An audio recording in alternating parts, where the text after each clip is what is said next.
Notre chronique consacrée à la bande dessinée, c'est du lundi au jeudi sur Radio J à 8h45, 8h50 plus précisément. Et je suis ce matin avec Didier Passamonique. Bonjour Didier. Bonjour. Et oui, notre encyclopédie de la bande dessinée, directeur de la rédaction du site Actua BD. Alors Didier, vous êtes allé à Angoulême, un petit peu en avance, et vous y avez vu, je crois, une exposition de choix. Ouais, parce que comme on sait, le festival aura lieu le 17 mars, donc on a vraiment de l'avance. Et puis mais comme on sait aussi, le musée de la BD et le festival, c'est pas les mêmes gens, hein, donc c'est pour ça c'est deux choses différentes. C'est pour ça qu'il n'y a pas le même agenda. Et là, c'est un truc assez incroyable en fait. Ça s'appelle le musée de la bande dessinée et de l'image. Angoulême. On oublie parfois cette deuxième partie. Et là, cette expo va permettre de réconcilier la bande dessinée et une image en particulier. C'est le 7e art, hein, c'est le dessin animé. Le cinéma d'animation, oui. Le cinéma d'animation. Et donc, il y a 3 commissaires. Hein. Il y a Anne-Hélène Haug, qui est la directrice du musée. Il y a Serge Bomberg, qu'on connaît bien, qui est un producteur spécialiste d'histoire du cinéma. Et puis, il y a Pascal Vimnet, qui est un enseignant, un expert du cinéma d'animation. Et ça va donner une expo qui va partir des débuts, en fait, de l'animation, avec quelqu'un comme Carandache, hein, dont j'ai déjà parlé ici dans des termes pas forcément flatteurs, qui va faire ce qu'on appelle une lanterne magique. Et cette lanterne magique, il l'a fait justement avec Reynaud, qui est un des fondateurs du cinéma d'animation. Hein. Et ce qu'il faut savoir, c'est que dès le début, en fait, la première œuvre de fiction faite au cinéma est une adaptation d'une bande dessinée. C'est L'arroseur arrosé, que tout le monde connaît, des Frères Lumière.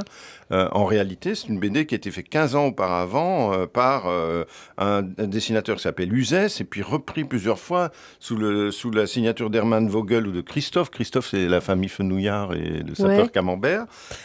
Et donc, la première fiction au cinéma est tirée d'une bande dessinée.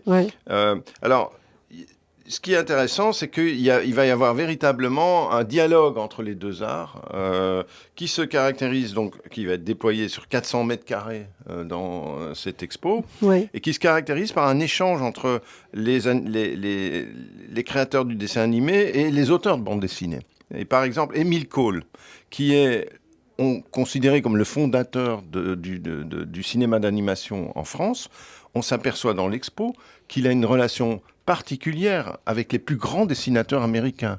Winsor McCay, qui crée le cinéma d'animation aux États-Unis, il est en relation avec lui. Le créateur de Little Nemo. Le créateur de Little Nemo. Effectivement, également, il rencontre les plus grands auteurs. Et dans cette expo, on va voir ces films. Hein, on va voir les films de ces différents acteurs, et notamment un dessin animé de Haut Gallo, qui est le créateur du Bibendum de Michelin. Et tout ça est magnifiquement... Et puis, il y a les grands héros de dessins animés. Il y a mon ami Mickey aussi. Absolument. Mickey qui est né en 1928. Mickey Mouse. Mais qui, auparavant, il y a Félix le Chat, Betty Boop, Popeye, des frères Fleischer qui sont juifs. Faudrait qu'on en fasse une chronique. Ouais, contrairement à Disney. Et dans les années 40, il va y avoir un changement qui est lié à la création de la télévision, en fait. Et donc, on va avoir un dessin animé qui va être beaucoup plus sommaire, on va dire, mais en même temps très créatif, avec des gens extrêmement dynamiques, comme on va voir arriver Tex Avery, Bugs Bunny. Et puis, surtout, le problème de la télévision, c'est qu'il n'y a pas beaucoup de spectateurs, donc il faut faire pas cher. Et donc, on va réduire ce qu'on appelle l'animation. On va faire une animation appauvrie de 8 à 12 images, alors que c'est 24 images secondes chez Disney, par exemple.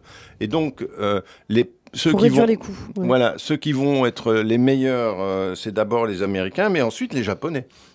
Et donc ce système d'animation un peu saccadé qu'on voit encore aujourd'hui dans les dessins animés japonais, ça vient de là, en fait.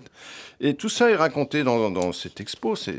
Donc c'est l'expo à Angoulême, c'est l'expo du musée de la BD. Voilà, alors la dernière partie de l'expo va parler de l'animation à Angoulême. Parce que Angoulême a été une création de Jack Lang et de Mitterrand pour créer ce qu'on appelle la cité des images. Donc ils vont beaucoup investir dans le numérique et ils vont défiscaliser la région, ce qui fait que des producteurs de cinéma et de dessins animés vont venir s'implanter là-bas. Et ça va donner quelques... Aujourd'hui, il y en a beaucoup. Hein. Il y en a beaucoup. Aujourd'hui, on produit 10 dessins animés français par an, alors que ce n'était pas vrai il y a 20 ans. Donc, il y en a beaucoup aujourd'hui. Marjane Satrapi, par exemple, l'auteur de Persépolis. Voilà, c'est-à-dire que le dialogue entre la bande dessinée et le dessin animé continue avec des gens comme Marjane Satrapi, Johan Sfar, Jules, ou même... Enfin, il y a Riyad Satouf, qui est un auteur de BD qui fait des films. Les Cahiers d'Esther aussi, qui ont été adaptés en cinéma d'animation. Eh bien, merci beaucoup Didier Passamonique. Didier, on reparlera d'Angoulême, je crois, dès demain, avec donc un autre angle pour ça, parce que c'est vrai que ça commence le 17 mars, mais il y a beaucoup de choses à dire. Et donc, on vous retrouve demain sur Radio J. À demain.